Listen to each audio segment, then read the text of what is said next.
ဒီနေ့တော့ကျွန်တော်လက်ထဲမှာ Apple ရဲ့နောက်ဆုံးပေါ် M5 MacBook Pro ရောက်နေပြီပဲဖြစ်ပါတယ် M4 ထွက်လာတာကမကြသေးဘူး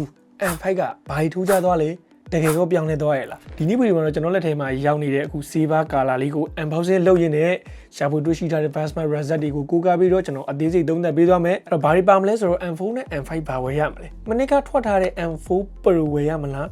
အခု M5 ရိုးရိုးပဲဝယ်လိုက်ရမလားအဲ့ဒါတွေအကုန်လုံးကိုကျွန်တော်ဗီဒီယိုထဲမှာထည့်ပြီးတော့အထူးခြားတာတွေပြောပြရင်းနဲ့ဗျာကျွန်တော်သုံးသပ်ပေးသွားမယ်အဲ့တော့စိတ်ဝင်စားရင်တော့ဗီဒီယိုအဆုံးထိကြည့်ကြည့်လိုက်ပါကျွန်တော် unboxing စလုပ်လိုက်မယ်အပဲကတော့ဒီဘူးကိုစဖောက်မယ်ဆိုရင်တော့ထုံးစံတိုင်းပဲဘူးကတော့ဒီလိုမျိုးဘူးနဲ့ပဲလာတာပေါ့နော်ဟို original ဒီလိုဘူးတိုင်းနဲ့ပဲလာတာဆိုတော့နည်းနည်းပတ်စံပူပေးရတယ်ဆိုပေမဲ့ဘေးရချုံတဲ့အရာတာမျိုးတော့ရတယ်ဗျာစက်ကူဘူးဆိုပေမဲ့စက်ကူဘူးကိုပဲနည်းနည်း quality ကောင်းအောင်လုပ်ပြပေးတာ okay လေကြောတွေမရှိတော့စဖောက်လိုက်ရအောင်ဒီမှာဗျာဒီဘက်ဘောင်းနေမှာပါဒီမှာဒါတွေကစဖော့လို့ဘာလို့ပေါ့နော်အဲ့လိုမျိုးစက်ကူအဲ့လိုမျိုးရအောင်လုပ်ထားတာပေါ့နော်စိတ်ဝင်စားဖို့ကောင်းပါတယ် okay အဲ့တော့ M5 ထွက်ပါပြီဘာတွေပြောင်းလဲသွားလဲဆိုတာကိုကျွန်တော်စပြီးတော့ပြောပြပေးပါတော့မယ်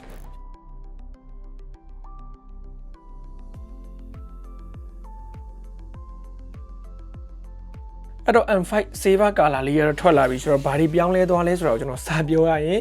ဘာမှမပြောင်းတာကတော့ဒီဒီဇိုင်းပိုင်းပေါ့နော်အဲ့ဒါကြီးမပြောင်းပြီးတော့ဟောပေပါတော့ပြောင်းမထားဘူးဘယ်လောက်တောင်ဆိုးလဲဆိုတော့ okay ကောင်းတာလေးလည်းလာပါပါစိတ်မပူပါနဲ့ခဏလေးစောင့်ပြီ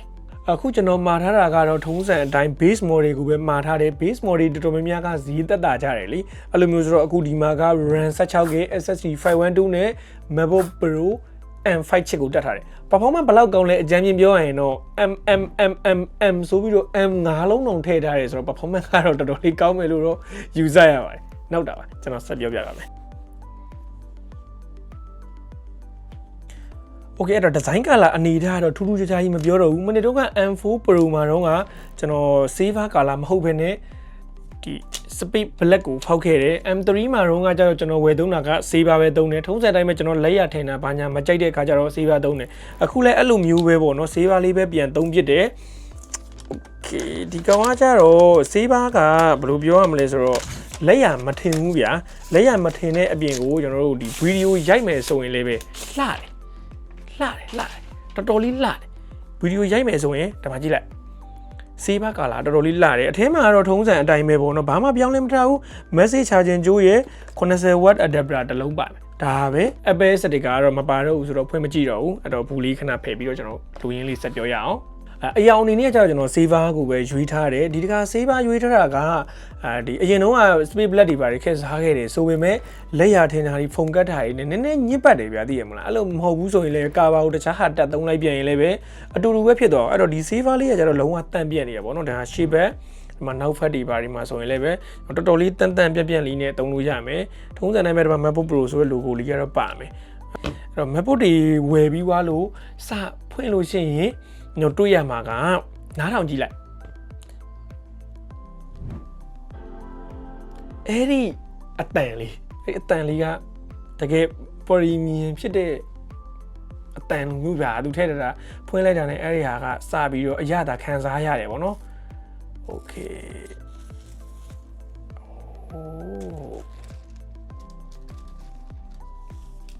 Silver Color မှာကျွန်တော်ကြိုက်တာဆိုလို့ရှိရင်ဒီမှာ keyboard ကလုံးဝ black အနက်ရောင်နဲ့ဒီ silver နဲ့ကလုံးဝ contrast ကလုံးဝအကြီးဖြစ်နေရပါတော့အဲ့တော့ကျွန်တော်အရင်တော့အဲ့လိုမျိုးကင်ခဲလို့လာတော့မသိဘူးပေါ့နော်နည်းနည်း pro ဆန်တဲ့ခံစားမှုကိုပို့ပေးလို့ထင်တယ်အဲ့တော့ design ပိုင်းကတော့အရင် M4 မျိုးဆက်တွေအတိုင်းပဲဒီ universal design ဒီတိုင်းပဲဗျာဘာမှပြောင်းထားတာထူးထူးခြားခြားမရှိတော့ကျွန်တော်အများကြီးညွှန်းပြီးတော့မပြောတော့ဘူးအဲ့တော့ဒီ design ကအခုချိန်ထိအကောင်းဆုံး design language ဖြစ်နေတာလားဒါမှမဟုတ်ရင် Apple က designer တင်းတစ်ခုလုံးကိုအလုပ်ဖြုတ်လိုက်လို့လားသို့မဟုတ်လားစာတိုးမပေးလို့ပဲ design တင်းကလက်စွမ်းပြလိုက်တာလားဆိုတော့မသေးဘူးပေါ့နော်အဲ့တော့ design man ကတော့မနစ်တုန်းကအတိုင်းပဲအားလုံး100%အတူတူပဲ okay အဲ့တော့ design man ကိုထားလိုက်မယ်ဖွင့်လိုက်လို့ရှင်စတွေ့ရမှာတော့ထုံးစံအတိုင်းပဲဒီမှာ password တာဟိုရဲ့ကို stat screen မှာကျွန်တော်တို့ guest ready ပါမြင်ရမယ်ပေါ့နော်လုံးဝဒီမှာပါလဲ liquid glass နဲ့ပေါ့နော် liquid glass နဲ့လောက်ထားတဲ့ဟာကိုမြင်တယ်အဲ့တော့ screen ကိုကျွန်တော်စမြင်တဲ့စာနဲ့ screen အကြောင်းလေးပြောပြပေးမယ် screen အကြောင်းကတော့14လက်မှ liquid retina HDR display ထုံးစံတိုင်းပဲ mini LED အတိုင်း OLED မဟုတ်သေးဘူးဗျာ mini LED နည်းပညာကိုပဲသုံးထားတာဖြစ်တဲ့အတွက်အရောင်ကတော့ပုံမှန် MacBook Air ထက်တော့အများကြီးပို့ပြီးတော့ကောင်းလိမ့်မယ် P brand က1600နှစ်အထိရတယ် promotion 120Hz display ကိုသုံးထားပေးတယ်အဲ့တော့ MacBook Air မှာ 60Hz ကြီးနဲ့သုံးနေရတာတက်စရင်တော့အများကြီးအဆင်ပြေလိမ့်မယ်နောက်ပြီး speaker ဘိုင်းမှာလည်း MacBook Pro ဆိုတဲ့အတိုင်းပဲ speaker 6 လုံးပါဝင်တယ်ဒီမှာ speaker ဘောက်ဒီအောက်ဖက်ရောက်သွားပြီပေါ့နော်ဒီအပေါ်ဘက်မှာလည်းတင်ပေးထားရှိတယ်အဲ့လိုမျိုးဆို speaker 6 လုံးပါတာဖြစ်တဲ့အတွက် MacBook Air ထက်ပိုကောင်းတဲ့ bass နဲ့ spatial audio quality ကို base နိုင်မယ်လို့တော့ကျွန်တော်ပြောလို့ရတယ်။ဒါတွေကမနစ်ကနဲ့အတူတူပဲဆိုမဲ့အခုမှစပြီးတော့ကြီးမဲ့သူတွေအတွက်အခုမှစဝယ်မဲ့သူတွေအတွက်ကျွန်တော်ပြောပြပေးတာ။အဲ့တော့ MacBook Air ထက်ပိုကောင်းတယ်လို့ပြောလို့ရမယ်။ Okay ထားအစည်းလည်းနည်းနည်းပိုကြီးတာ။အဲ့တော့ speaker ကောင်းတာတွေ display ကောင်းတာတွေက content creator တွေအတွက်အရင်အရေးကြီးတဲ့အချက်လို့ကျွန်တော်ပြောလို့ရမယ်။အဲ့တော့သူ့ရဲ့လူရင်းဖြစ်တဲ့ဘာမှပြောင်းမထားဘူး။ဒါပေမဲ့ chip လေးပဲပြောင်းထားတာ။အဲ့တော့အဓိက slide ဖြစ်တဲ့ M5 chip ရဲ့အကြောင်းလေးကိုပြောပြပေးမယ်။ M5 chip အကြောင်းကိုပြောရမယ်။ M5 မှာဆိုရင်တော့အဲ့ဒါလေမနစ်ကလိုပဲ CPU က Tango GPU Tango ပါဝင်တယ်ထူးထူးခြားခြားဖြစ်လာတာက base model ဖြစ်ပေမဲ့ CPU performance နေမှာဆိုလို့ရှိရင် single core ပေါ့နော် single core 6တစ်ခုချင်းစီတိုင်းညီမှာက M4 ထက်16ရာခိုင်နှုန်းပိုမြန်တယ်လို့ M4 Pro ထက်တောင်မှပဲ 9% လောက်ပိုမြန်တယ်ဝါဒါ single core တစ်ခုစီနေပြီ okay ရတယ်M4 Pro နဲ့ရှင်းမယ်ဆိုလို့ရှိရင်ကျွန်တော်တို့ Multi Core တွေပါစပြီးတော့ရှင်းရတော့မှာဟို M4 နဲ့မရှင်းဘူး M4 Pro နဲ့ရှင်းမယ်ဆိုရင် Multi Core တွေနဲ့မှရှင်းရမှာဖြစ်တဲ့အတွက်ပေါ့ပါအလုပ်တွေလုပ်တဲ့နေရာမှာ Single Core ကပိုကောင်းတယ်အဲ့တော့ Single Core performance ကောင်းတာဒီကျွန်တော်တို့အခြေခံ app တွေဖွင့်တာအခြေခံဒီအလုပ်လုပ်တဲ့သူတွေဗျာဟိုရုံသုံးကြောင်းသုံးတခြား video editing တွေပဲသုံး application တွေဖွင့်တဲ့အခါမှာပေါ့ပါအလုပ်တွေလုပ်တဲ့နေရာမှာအရင်မြန်နေဆိုတဲ့သဘောပါပဲအဲ့တော့ Multi Core မှာဆိုလို့ရှိရင်လည်းပဲကြည့်ရရင် M1 Max ကိုတော့ကြော်တက်သွားပြီလို့ပြောလို့ရတယ်ဝါမထင်ရဘူးဗျာအဲ့လောက်ကြည့်သိရမလားအစကတော့ဘာမှလည်းမထူးခြားပါဘူးပေါ့အဲ့လိုမျိုးထင်လိုက်တာဒါပေမဲ့မာတီကိုမှာဆိုရင် M1 Max ကိုတော့ကြော်တက်သွားတဲ့အပြင်ထူးခြားတာကဒီနှစ်မှာဆိုရင် GPU တွေ GPU နဲ့ AI က M5 မှာအတိအတာဆုံးပဲအဲ့တော့ performance မှန်ကိုကြည့်မယ်ဆိုရင် GPU performance ကိုမပြောခင်မှာအခုနှစ်ထည့်သွင်းပေးထားတာက GPU ကိုတစ်ခုချင်းစီမှာ neural slider တွေထည့်ထားတာ Apple ရဲ့ iPhone 16မှာတုံးထားတယ်လို့ပဲအဲ့တော့ AI တွက်ချက်မှုတွေကို M4 ထက်45ရာခိုင်နှုန်းကနေ maybe 2ဆနီးပါးလောက်ထိပိုမြန်လာမှာပါ 3D Max Graphic Test တွေမှာဆိုလို့ရှိရင်လည်းပဲ M4 ထက်36ရာခိုင်နှုန်းလောက်ကိုပို့ပြီးတော့စွမ်းဆောင်နိုင်တယ်လို့ဆိုပါတယ်အဲ့တော့ဒါကဘာကိုဆိုလိုတာလဲဆိုတော့ဗျာကျွန်တော်အချင်းချင်းပြောပြရမယ်ဆိုလို့ရှိရင် video editing တွေ photo editing တွေနဲ့ AI base ဗျာ AI အလုပ်တွေပါလုံးမဲ့သူတွေအတွက်ဒီနှစ်ထွက်တဲ့ M5 MacBook Pro အသစ်ကမနစ်က Pro chip တွေလောက်နီးပါစွမ်းဆောင်ရည်ကရှိနေပြီ M3 Pro နဲ့ဆိုရင်တော့ပြောမနေနဲ့တော့ဗောနော် M4 Pro နီးပါတော့ရှိနေပြီဆိုတော့လေတော်တော်လေးကောင်းတယ်လို့ပြောလို့ရတယ်ဗျအဲ့တော့မပြောမဖြစ်ပြောရမှာလေးတစ်ခုရှိတယ်ဒီနေ့ဘာမှမပြောင်းဘူး chip လေးပဲပြောင်းတာဆိုပေမဲ့ပြောင်းတာတစ်ခုရှိသေးတယ်ဗျအဲ့ဒါခင်ဗျားတို့သတိမထားမိတာတစ်ခုဖြစ်လိမ့်မယ် Apple က PCIe 5.0 SSD ကိုသုံးလိုက်ပြီအဲ့တော့ M4 မှာထက်ပို့ပြီးတော့မြန်သွားတယ်အရင် model တွေနဲ့မတူတော့ဘဲနဲ့ဒီ model မှာ PCIe 5.0 ကိုပြောင်းလိုက်တဲ့အခါကျတော့ reset တွေအရာကတော့ read write speed တွေက6000 MB ကျော်ကျော်လောက်ကိုတက်သွားတာဒါက M4 MacBook Air ထက်3ဆလောက်ပိုမြန်တယ်လို့ M4 Pro နဲ့ရှင်းရင်တော့မှ write speed ကပို့ပြီးတော့မြန်နေတာကိုကျွန်တော်တွေ့ရပါတယ်အဲ့တော့ file အကြီးကြီးတွေကူးတာတွေနဲ့ကျွန်တော် editing တွေမှာဗျာ project အကြီးကြီးဖွင့်တဲ့အခါပိတ်တဲ့အခါဒါမှမဟုတ်ရင် project အကြီးကြီးကူးတဲ့အခါမှာတိတိတတ်မြန်ဆန်စီမှာပဲဖြစ်ပါတယ်ဒါပေမဲ့တချို့နေရာတွေမှာအားနည်းချက်လေးတွေတော့ရှိတယ်အဲ့တော့ဘာတွေမပါဘူးလေဘာတွေပေးဆက်ထားလဲဘာတွေကိုတမင်ချန်ခဲ့လဲဆိုတာကိုကျွန်တော်ပြောပြပေးမယ်အဲ့ဒါကတော့ဒီ MacBook Pro ဆိုပေမဲ့သူ့မှာလည်းပဲ Pro chip တက်ထားတဲ့ကောင်ကရှိသေးတာကို Pro ဆိုပေမဲ့အရင်လည်း Pro မကြသေးဘူးအဲ့တော့လိုအပ်ချက်တချို့ကတော့ရှိနေဦးမှာပဲဒါကတော့ base model လည်းဖြစ်တဲ့အခါကျတော့သူ့မှာ iPad M5 အသစ်မိတ်ဆက်သွားတယ်လို့မျိုး Wi-Fi 7 support မရဘူးအခုဒီ M5 MacBook Pro မှာက Wi-Fi 6E ပဲရသေးတယ်အဲ့တော့အဲ့ဒါကြီးကတော့နည်းနည်းစားတယ်ပေါ့နော်အခုဒါပေမဲ့လည်း Wi-Fi 7 ရဖို့ကလည်း Wi-Fi 7 router တွေနဲ့တခြားသောအရာတွေပြောင်းဖို့ကလည်းရှိသေးတယ်ဆိုတော့မဟာရယာကြီးအားနဲ့ချက်လို့တော့ပြောလို့မရပါဘူး innovation တစ်ခုလို့ထည့်မထားဘူးလို့တော့ကျွန်တော်ပြောလို့ရတယ်နောက်ပြီးတော့အဓိကအရေးကြီးဆုံးအချက်ဖြစ်တဲ့ဒီ port တွေမှာ Thunderbolt 5ကို support မလုပ်သေးဘူး Thunderbolt 4ပဲရှိသေးတယ် မနေ့တုန်းကဆိုလို့ရှိရင် MacBook Pro M4 Pro မှာတော့မှပဲ Thunderbolt 5ကရနေပြီဆိုပေမဲ့အခုအစစ်အတန်းခွဲထားတာကြီးကတော့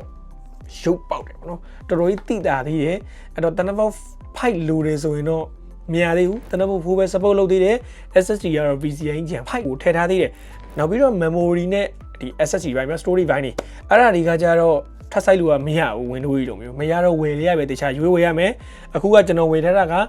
16512 RAM က 16GB SSD 512 version ကိုဝယ်ထားတယ်ဘာလို့လဲဘာလို့ဒီလောက်ပဲဝယ်တာလဲဆိုတော့အခုမှပေးပြတဲ့ညီကိုကကြတော့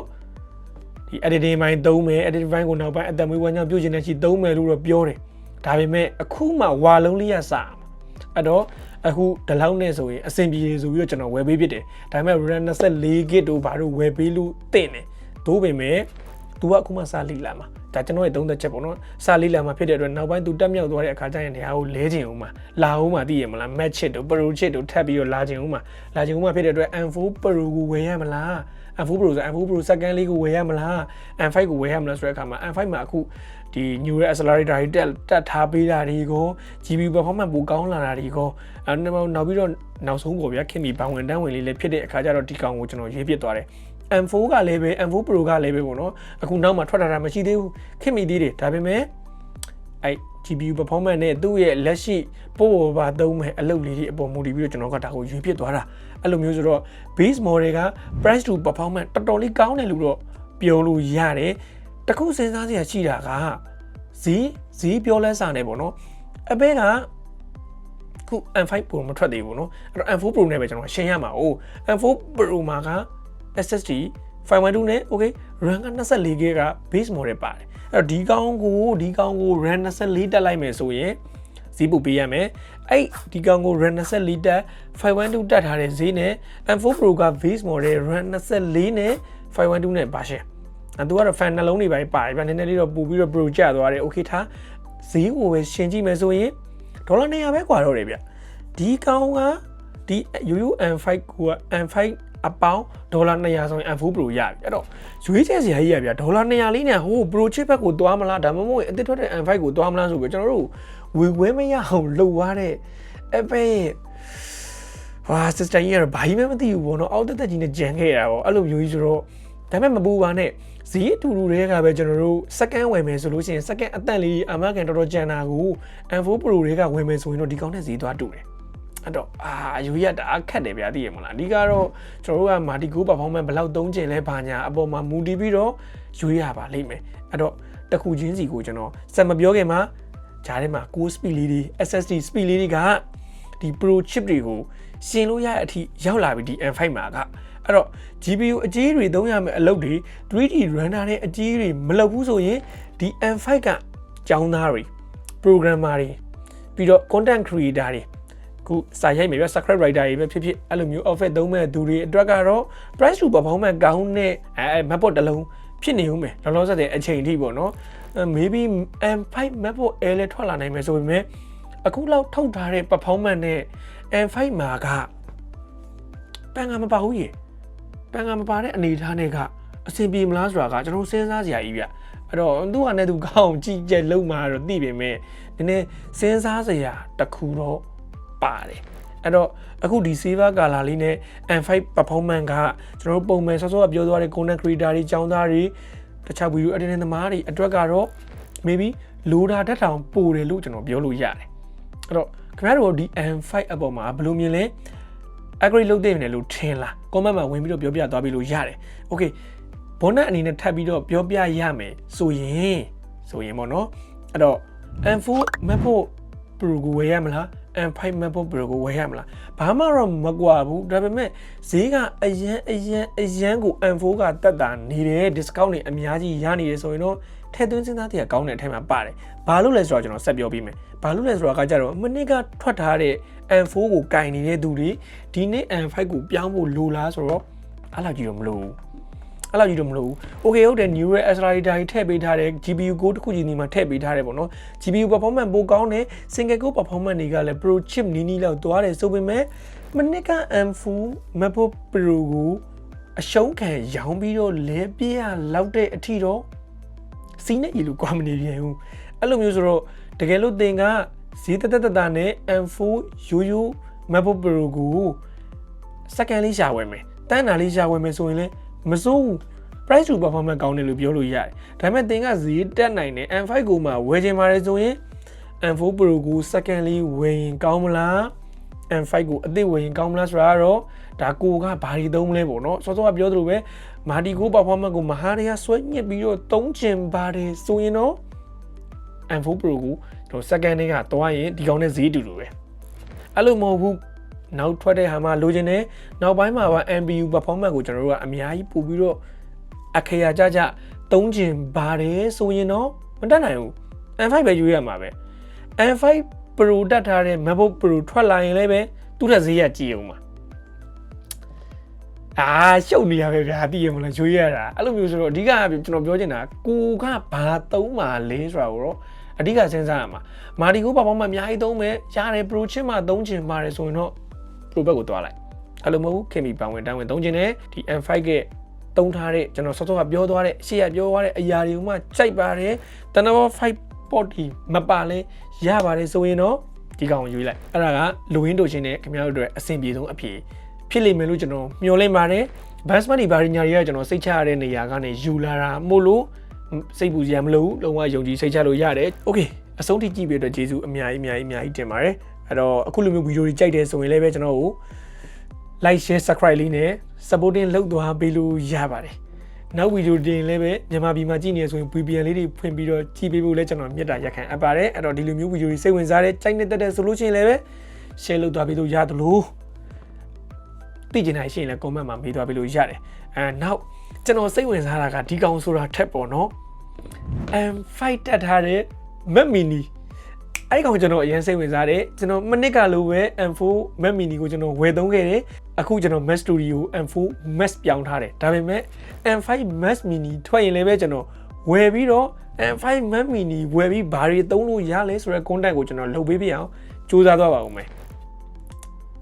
ကြိုပြီးတော့အာမခံတယ်လို့ဖြစ်နေလားမသိဘူး Okay နောက်နေ့မှတွေ့တာပေါ့ bye bye